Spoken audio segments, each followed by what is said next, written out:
Es profesor investigador en el Colegio de la Frontera Norte en Tijuana, donde está adscrito al Departamento de Estudios Culturales.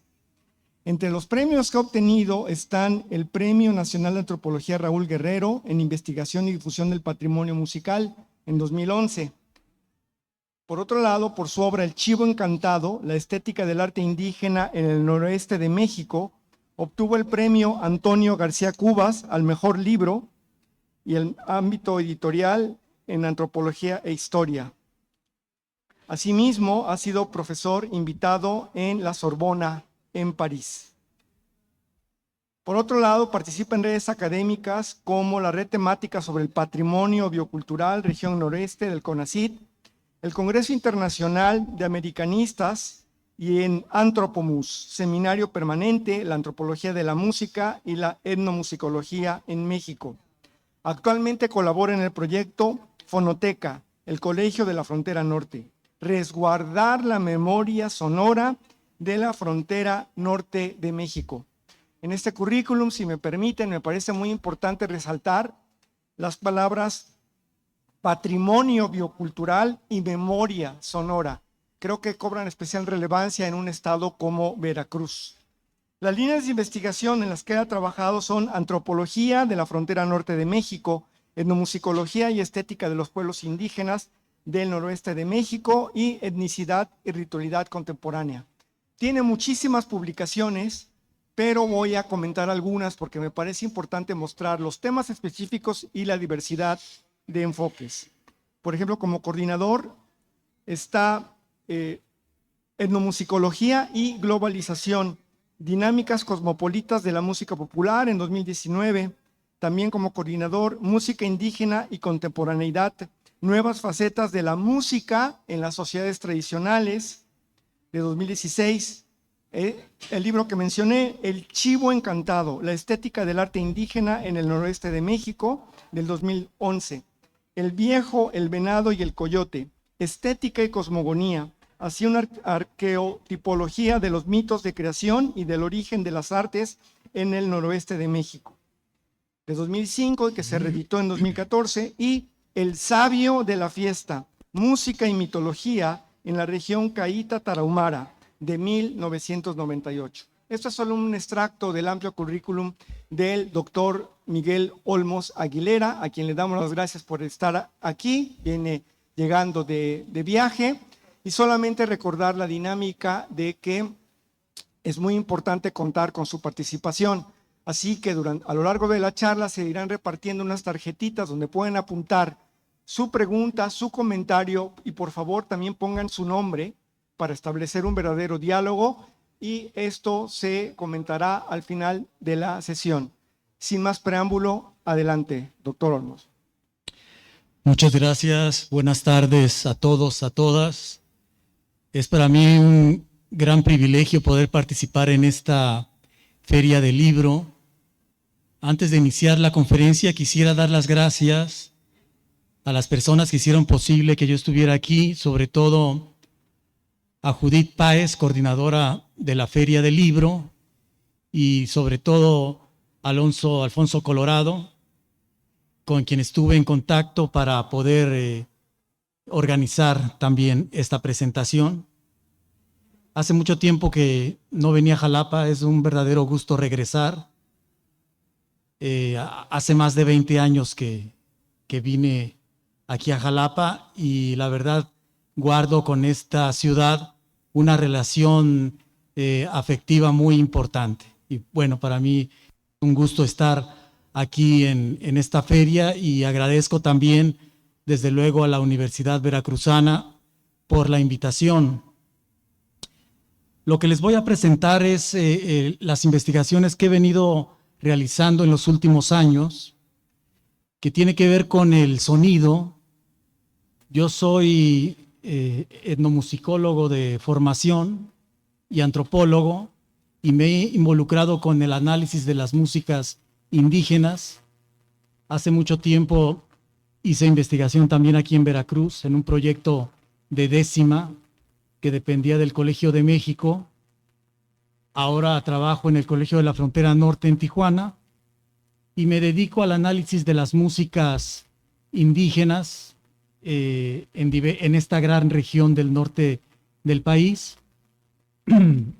He hecho investigación con el grupo Rarámuri, con el grupo Yoreme en Sinaloa, con el grupo Yoeme, sobre todo con el grupo Yoeme de Sonora, y ahora estoy con los grupos yumanos en Baja California y en Baja California, en la Alta California también, ¿no? ¿Por qué les explico esto? Pues porque yo inicié con la música, pero en realidad el fundamento, ya lo veremos, el fundamento de la música que nosotros escuchamos tiene que ver con nuestra cultura sonora, es decir, los estímulos sonoros que percibimos a través de nuestra vida, a través de nuestra formación, a través de nuestros padres, a través de nuestra familia, a través de nuestra sociedad, son los que determinan en última instancia el tipo de música o los sonidos que nos son particularmente sensibles. Entonces, bueno, yo quisiera iniciar explicando un poco qué es esto del paisaje sonoro, por qué es importante el paisaje sonoro y cuáles son los componentes de esto que los etnomusicólogos, los físicos, los literatos también, los físicos, incluso los médicos o los psicólogos, pues se han abocado para poder estudiar el sonido y la importancia que guarda en relación al ser humano. Podemos decir que el paisaje sonoro pues es el conjunto de sonidos que envuelven un conjunto o un espacio o un entorno. Digamos que son el conjunto de voces que se escuchan en un entorno particular. En este momento nosotros nos encontramos en un entorno específico y tenemos estímulos auditivos, ¿no?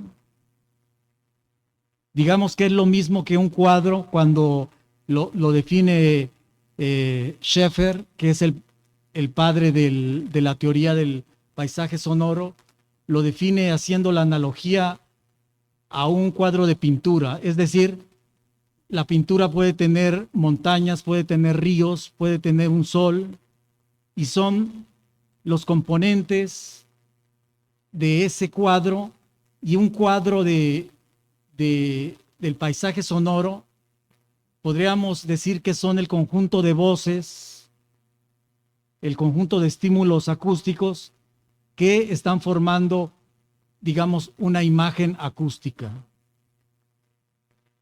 Eso en términos generales. Ha habido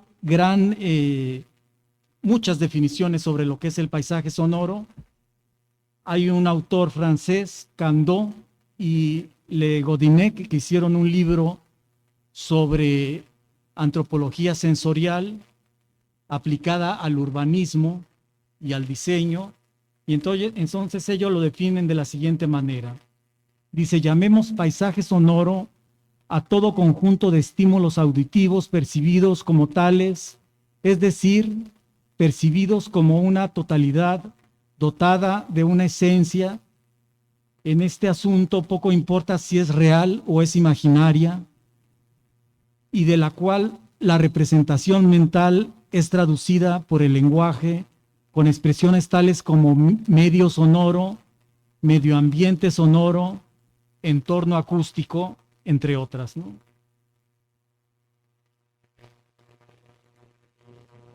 Pero digamos, ¿cuáles son exactamente? La siguiente, por favor. ¿Cuáles son los componentes de este paisaje sonoro? En la naturaleza hay diversos componentes, y digamos que tenemos los sonidos de la fauna, los sonidos de la flora también cuando interactúan con los animales o interactúan con el viento.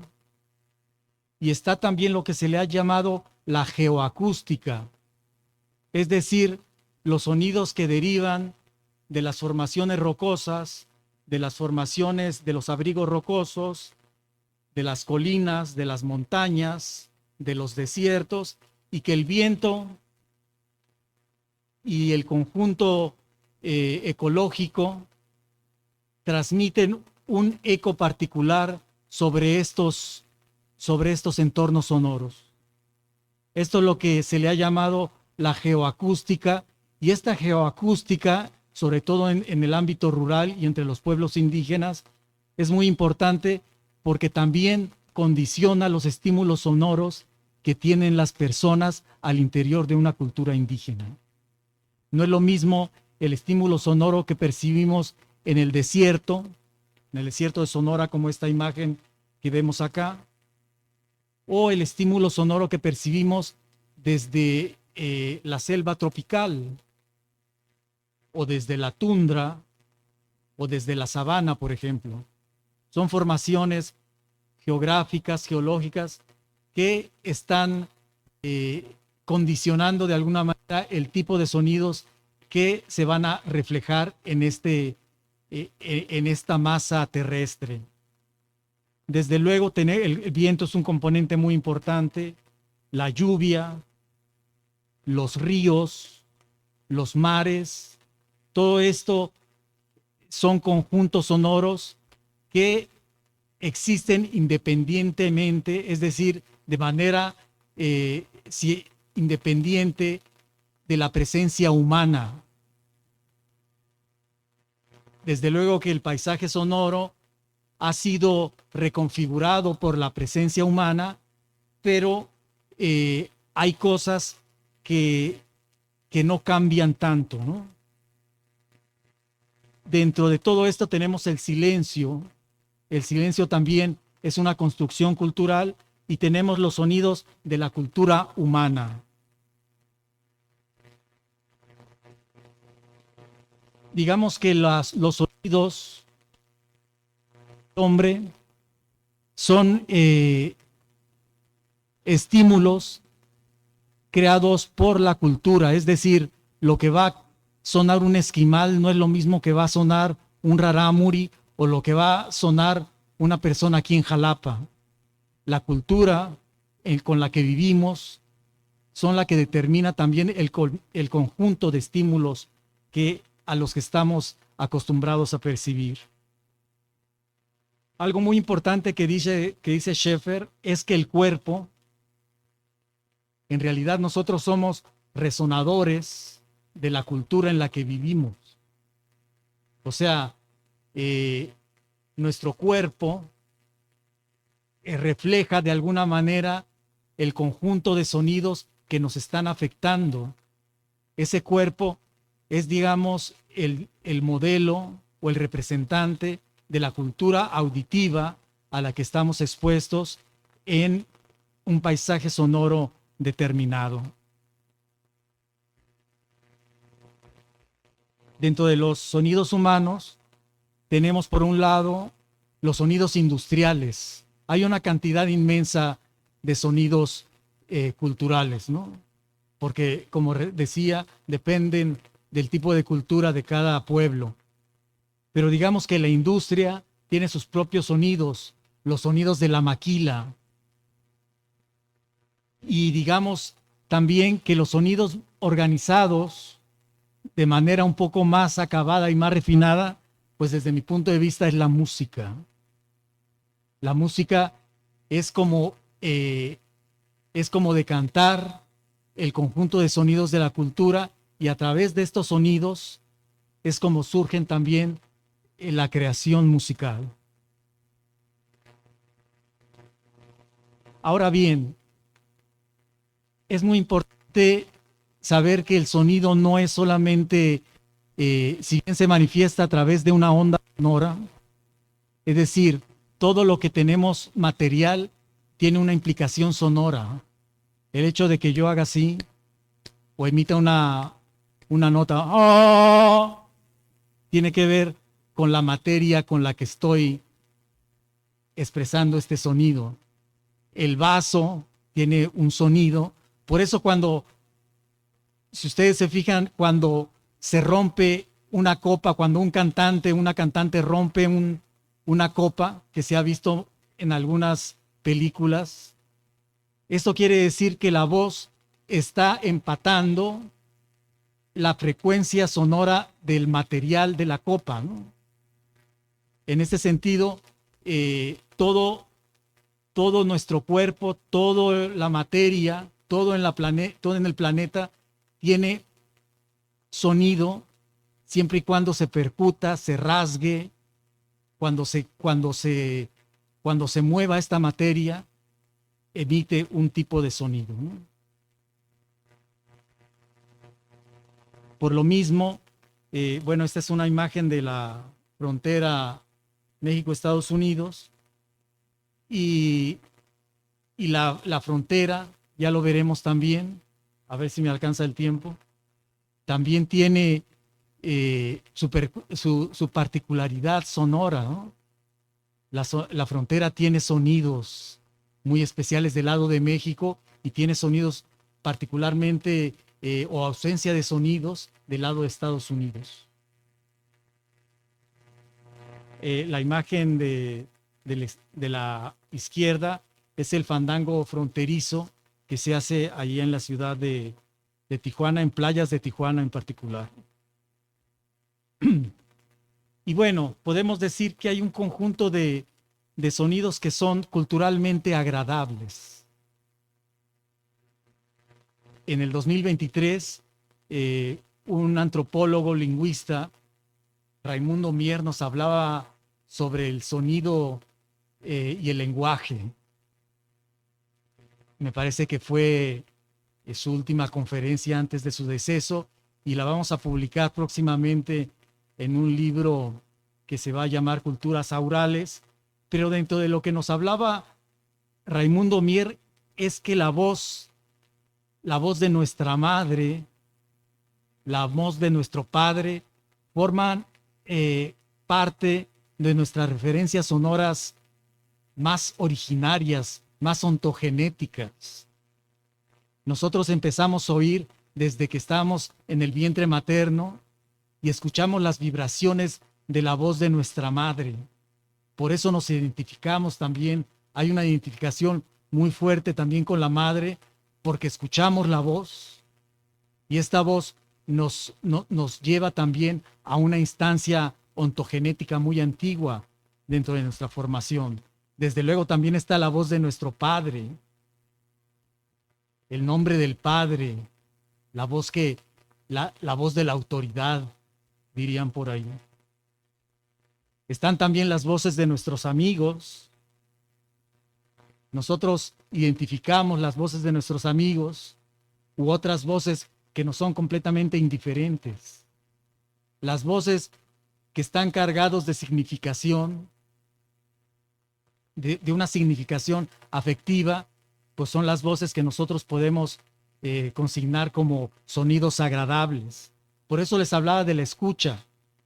O sea, si bien el sonido es un ente físico, el significado que cada quien le va a atribuir a ese sonido es diferente. Y el significado que atribuimos culturalmente a un sonido también es diferente, ¿no? Entonces, semióticamente, también tenemos que diferenciar entre la evocación de un sonido y las particularidades con las que nosotros decodificamos ese sonido. Hay otros sonidos que también son particularmente relevantes, como sería, y en el mundo de lo agradable, que sería, por ejemplo, la lluvia, las olas del mar, los ríos, el sonido del fuego, suele tener un efecto relajante muy importante. La risa de los niños, por ejemplo. Claro que bueno, de acuerdo al contexto se puede convertirse en un martirio, pero bueno, los niños siempre, escuchar las risas de los niños siempre es algo, siempre es escuchar la vida también. Sí, ya pasamos a la guerra, perdón. Dentro de todo esto están también los sonidos los sonidos de la muerte, los sonidos que nos hablan también de esos efectos traumáticos dentro de la cultura sonora, es decir, son sonidos que no son agradables, sino que sonidos que nos están marcando un territorio, que nos están alertando, que nos están avisando de un peligro particular, ¿no? En el caso de estas fotos que es en la franja de Gaza, por ejemplo, las explosiones, los drones, forman parte no solamente de la muerte a través del sonido, la alerta sobre todo, sino también de una delimitación sonora y territorial, en donde hay explosiones y en donde están los drones, son artefactos susceptibles de dar muerte a la gente. Entonces, esto ocupa un lugar particular en toda la configuración de la guerra, ¿no? La foto de abajo es en Israel. Y bueno, hay muchas guerras y hay diferentes maneras de entender el sonido en el conjunto bélico. Está, por ejemplo, la guerra, el desembarco en Normandía, que es la foto que les muestro aquí. Yo platicando con la gente, con uno de los soldados que participó en el desembarco de Normandía, me decía que él no sabía en el momento de desembarcar, no tenía mayor conciencia de lo que estaba haciendo. Lo único que sabía es que quería estar vivo en el siguiente paso que daba, ¿no? Y esto me recuerda mucho a una película que es Salvando al Soldado Ryan. Cuando desembarcan, precisamente hay un efecto sonoro muy importante en la película, en donde bajan el sonido, y entonces esto forma también parte del trauma de los soldados en la guerra, ¿no? Tener que nublar ciertas partes de su percepción sensorial y quedarse únicamente con lo mínimo para poder sobrevivir. El sonido y la percepción en general de diversos tipos, pero particularmente la percepción sonora, juega un papel muy importante en la supervivencia, porque por eso es que la gente cae en el estrés postraumático, precisamente porque mantiene un estado de alerta de años, ¿no? Muy, muy prolongado, y entonces el haber vivido expuesto en ambientes de guerra hacen que la gente tenga psicosis delirantes aún después de haber salido del frente de batalla, ¿no? Hace un par de años, de un libro que vamos a presentar mañana, que se llama Paisaje Sonoro, que está aquí, tuvimos la oportunidad de escuchar a Ana Lidia Domínguez, y ella nos hablaba también de esta frontera de Gaza e Israel. Y entonces ella hablaba del muezín, de la ley muezín, que es una ley que prohibía el llamado a la oración en las mezquitas. Al final no fue aprobada la ley, pero esto lo decía a propósito de que el sonido en realidad tiene la cualidad de franquear las fronteras, ¿no? Es decir, el sonido invade. Por eso los conflictos vecinales también, porque el sonido se mete al vecino, se mete a todas las casas, y entonces en el caso de las fronteras, el sonido está funcionando como en una especie de muro poroso. Es decir, el muro tiene cierta porosidad a través del llamado a la oración en el caso de las mezquitas, porque como ustedes sabrán, hay decenas de mezquitas en Israel, y esto para la cultura judía pues representa también un malestar muy importante. En Francia también la cultura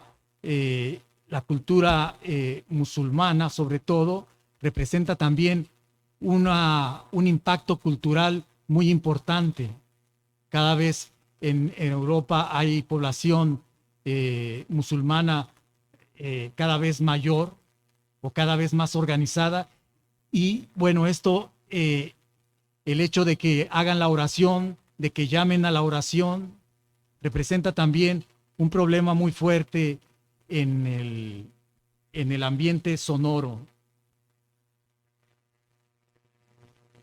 Tenemos, por ejemplo, otro ejemplo, es la guerra. Pasamos a la otra, por favor. Es la guerra de baja intensidad. En la frontera México-Estados Unidos vivimos la guerra de baja intensidad, y lo que vivimos en México también es una guerra de baja intensidad a consecuencia del narcotráfico, ¿no? Todos sabemos del narcotráfico, vivimos la violencia del narcotráfico, y no es una guerra declarada, pero es una guerra de baja intensidad. Y lo mismo sucede en la frontera. Lo que pasa es que en la frontera tiene una historia muchísimo más larga, en donde vemos la siguiente, por favor. Nos vemos expuestos también a los impulsos sonoros. Vamos a escuchar rápidamente. A ver si se puede escuchar.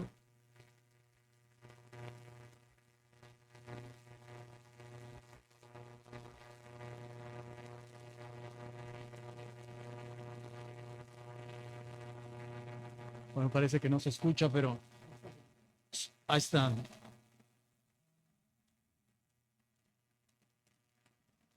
Bueno, es el helicóptero. Uno en la frontera de repente como que oculta sonoramente los helicópteros y las sirenas, precisamente porque está expuesto a eso de manera cotidiana, ¿no?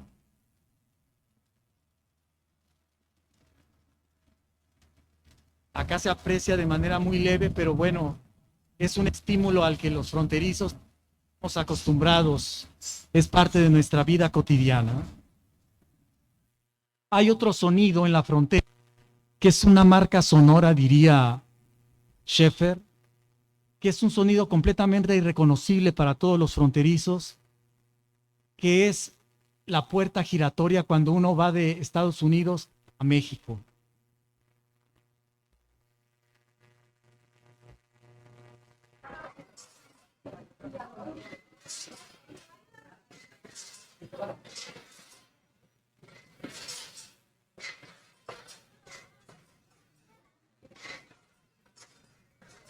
Ese sonido es inconfundible para toda la gente que vive en la frontera, porque uno se acostumbra siempre cuando cruza Estados Unidos y regresa a pie, siempre tienes que escuchar ese sonido, todo el tiempo. Es una marca sonora, diría Schaeffer. Y por otro lado, pues está también una muestra de esta porosidad también de la frontera, sería el fandango fronterizo, ¿no? En el fandango fronterizo se hacía en lo que era el Parque de la Amistad, donde había gente de Estados Unidos por un lado, había gente de México por el otro, y entonces se echaban versos de un lado y otro, había tarima del lado de Estados Unidos, había tarima también del lado mexicano, y entonces era una representación para decir que la frontera no existía, sino que la gente sigue haciendo su tradición o sus cosas de manera independiente a la frontera.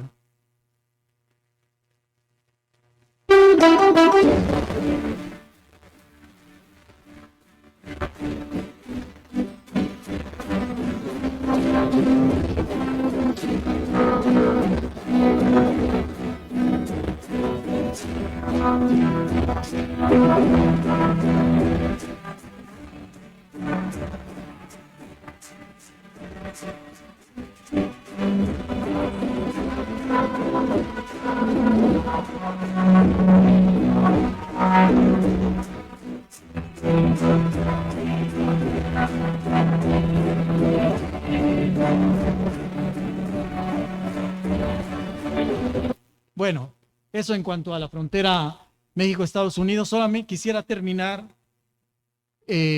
con los ejemplos de la guerra, por ejemplo, en Sudamérica, ¿no? Sabemos que en la década de los años 70 hubo cantidad de golpes de Estado, hubo el golpe de Estado en Argentina, donde se instaló la junta militar, los militares, los generales, hubo cantidad de violación a los derechos humanos, y bueno, está desde luego el caso emblemático que es el bombardeo a la moneda en Santiago de Chile, ¿no? Todo esto nos habla también de una época en donde el sonido marcó el reloj, detuvo el reloj en un determinado momento, y los bombazos formaron parte de toda esta experiencia, de toda esta experiencia bélica. Y quisiera también comentarles, bueno, esto sucedió también en Argentina, ¿no? En Uruguay, en Brasil, en Nicaragua, ¿no? En Bolivia, o sea, podemos hacer un recuento amplio de todas las violaciones a los derechos humanos que ha habido en América Latina. Y un ejemplo particular sobre la utilización del sonido, la utilidad del sonido, es cuando sacan a Noriega, lo sacan en 1990 de la sede del Vaticano en Panamá.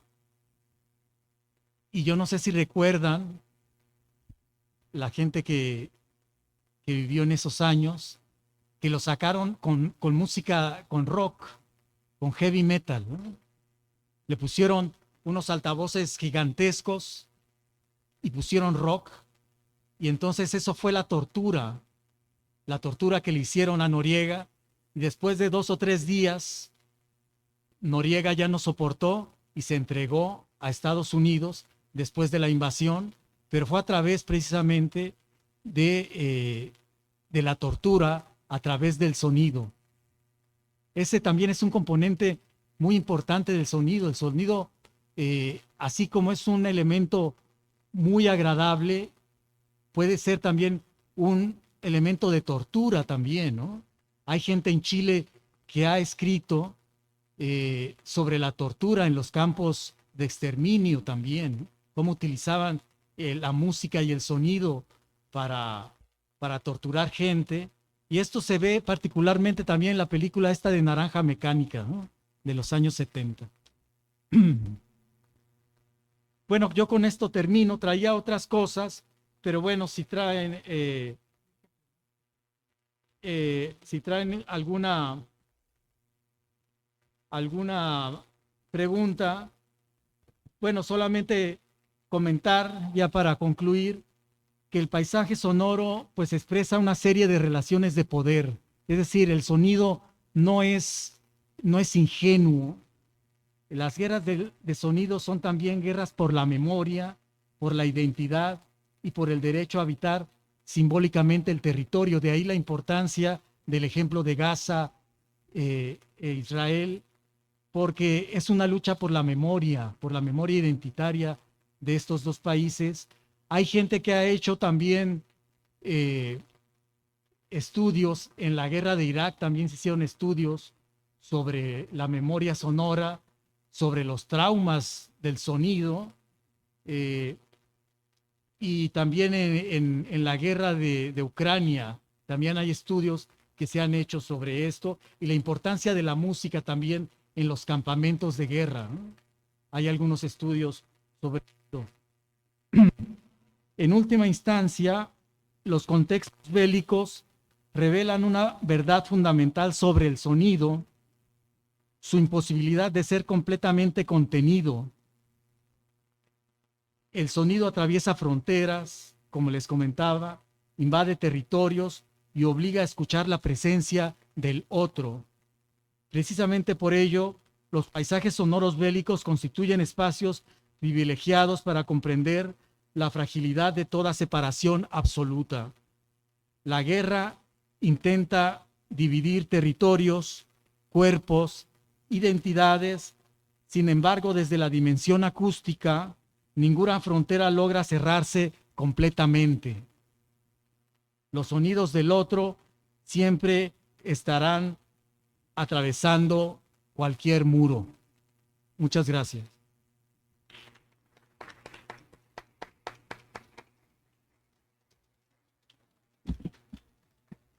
Muchas gracias al doctor Miguel Olmo. Me parece importante resaltar, entre muchas cosas que se dijeron, la importancia de esta idea que comúnmente se tiene de guerra,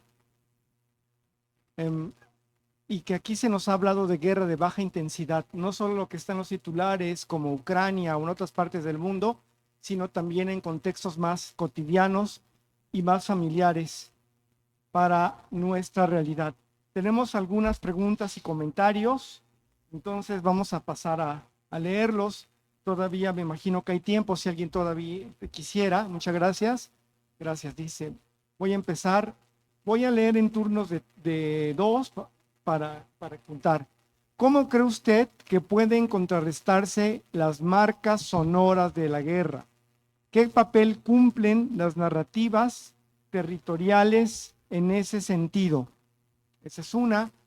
Y otra, ¿qué determina que una canción sea agradable para algunos y tortura para otros? Estas dos primero estas dos. Bueno, sobre las marcas sonoras en realidad tienen mucho que ver también con la territorialidad, ¿no? O sea, las marcas sonoras, si bien son sonidos que pueden ser reconocidos por una multitud,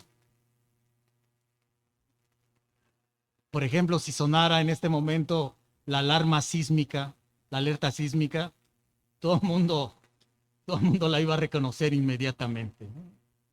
O sea, esa es una alarma, en cierta manera una marca también. Pero en la guerra también las marcas sonoras o el silencio, por ejemplo, puede ser el preámbulo de un ataque, ¿no?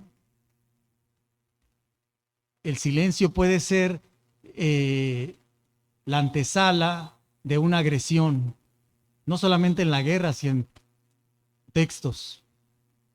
El silencio es elocuente. De repente pensamos que el silencio es ausencia de sentido, pero el silencio es muy elocuente. Entonces, pues las marcas sonoras sí tienen un vínculo con el territorio, y habría que hacer el análisis propio pues de una realidad en específica. Sobre la otra pregunta de por qué hay piezas que nos resultan agradables o pueden ser una tortura para el que las escucha, pues tiene que ver con la cultura sonora de la que les hablaba, ¿no? Hay elementos sonoros dentro de nuestra cultura que nos mueven, ¿no? El reggaetón, por ejemplo, para no ir tan lejos. El reggaetón habla de una música de la juventud, ¿no? Es el momento de la juventud. Y entonces eso es un momento de identidad juvenil, ¿no? A mí antes no me gustaba, cada vez me gusta más, ¿eh? Pero hay otras músicas que nos pueden resultar completamente abyectas, ¿no? En el caso de Estados Unidos y México es muy importante, ¿eh? Las grabaciones que hemos hecho muestran que del lado de Estados Unidos es completamente el silencio, sobre todo del lado de playas de Tijuana, en Estados Unidos, mientras que del lado mexicano pues se oye, o sea, un verdadero relajo, ¿no? O sea,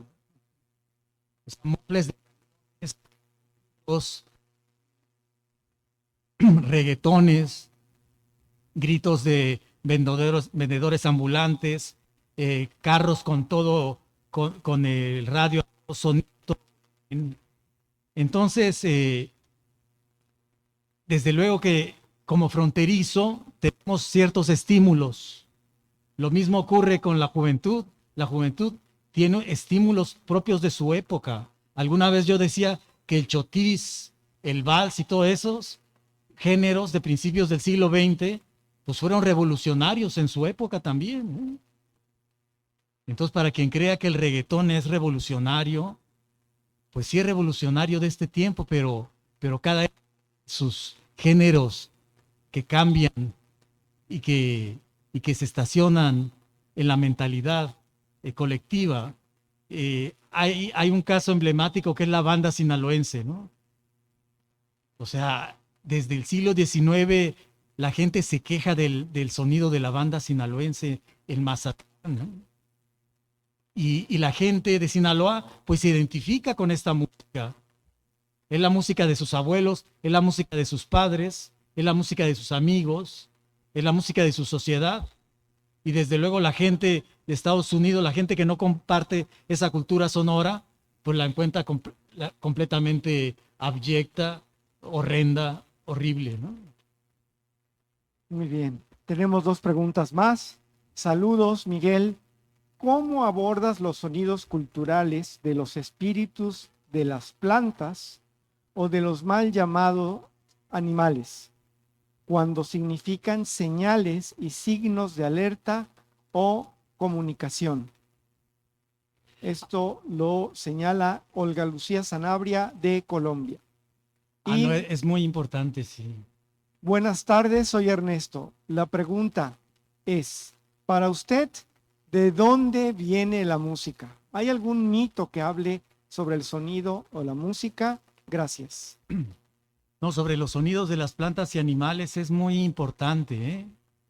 Porque actualmente existen decodificadores de las señales eléctricas de las plantas que traducen en sonidos, en música, hay cosas maravillosas de cómo suena una flor, cómo suena el tallo, cómo suena una hoja, cómo suena un árbol, entre otras cosas, ¿no? Cómo suena una lechuga, ¿no?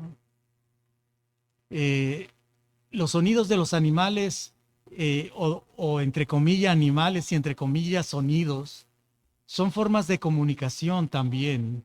Son otra lógica de comunicación distinta a la de nosotros. Y estos sonidos evocan también una serie de... Es un sistema de comunicación que tiene que ver con otros animales para señalar alimento, para señalar que están entrando a una época nueva, para señalar un cambio de estación, para señalar un cambio atmosférico. Hay muchas señales de los animales que funcionan en conjunto ecológico. No es solamente, no solamente el animal, entre comillas, sino que es una comunicación entre interespecie. Es decir, las especies se comunican a través de sonidos. El coyote es el ejemplo más evidente para los pueblos y humanos. El aullido del coyote evoca muchas cosas, ¿no? Evoca la luna, evoca cuando se tiene que cortar el junco, evoca cuando hay una presencia energética entre los humanos muy particular, y que es la luna, nada más y nada menos, ¿no? Entonces, todo se entiende, todos los sonidos se entienden bajo un sistema ecológico y acústico. Es, digamos, una forma de conectar entre todos los seres que viven ecológicamente en un sistema ecológico, ¿no? Pero Bien. la otra pregunta. Sí, la otra pregunta, la última es, ¿hay algún mito que hable sobre El mito, sí. Bueno, yo hice una compilación de mitos sobre la música y el arte, creo que se llama El viejo, el venado y el coyote, que lo pueden encontrar en la red o también en la librería del Colegio de la Frontera Norte, en donde precisamente trato de hacer la compilación de los mitos que evocan los sonidos, y esos sonidos cómo se convierten en música también. Es decir, la música de los nahuas de este lado de México no es la misma que de los yumanos o de los pápagos o de los mayas. Cada pueblo tiene su conjunto de estímulos, y gracias a esos conjuntos de estímulos, pues es como nace el discurso sonoro o el discurso musical, ¿no? y tiene que ver también con el origen del mundo en la cosmogonía de cada uno de estos pueblos. Antes de terminar, invitarles a que el día de mañana se va a presentar el libro coordinado por el doctor Miguel Olmos Aguilera, Paisaje Sonoro, Música, Ruidos y Sonidos de la Frontera, publicado por el Colegio de la Frontera Norte en Tijuana el año pasado. Va a ser a las 6 de la tarde aquí en la Galería de Artes Plásticas, es decir, este pasillo al final, a las 6. ¿6:30? 6:30 dice el programa. Bien, gracias. Y comentarles que varias de las cosas que se hicieron aquí y sobre todo las preguntas que ustedes hicieron tienen que ver con los más de 10 ensayos de diversos especialistas, incluyendo 3 del coordinador sobre estos temas. Las palabras clave de este libro son paisaje sonoro, ruido, fronteras acústicas, migración musical, entornos indígenas, sonidos de las fronteras. De esto versa este libro.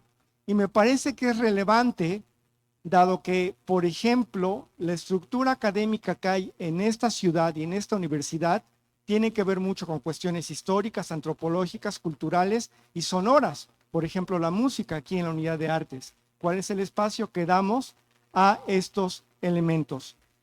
Muchas gracias al doctor Miguel Olmos Aguilera por estar aquí. Muchas gracias por estar esta tarde aquí, en que también pudimos haber escuchado el poderoso sonido de los rayos y truenos que tan importantes serán para la cultura totonaca y para muchas otras. Y a la Feria Internacional de Libro Universitario, su coordinadora Judith Páez y todo su equipo por hacer este evento posible. Gracias, buenas tardes. Gracias. Gracias al apoyo técnico también. El libro está a la venta, aquí mismo.